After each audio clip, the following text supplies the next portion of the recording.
Here I have Realme Narzo 50, and today I'm going to show you how to change keyboard language on this device.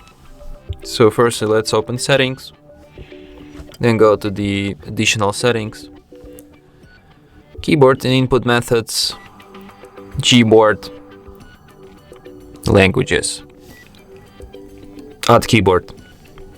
Here you can see the whole list of the available keyboard languages. As you can see, it's pretty long list. Let's pick, for example, Greek.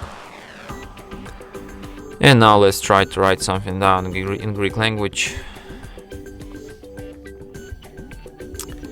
And as you can see, now I have Greek layout here on my keyboard. And that's it. Thanks for watching. If you find this tutorial useful, don't forget to hit that like button and subscribe to our channel.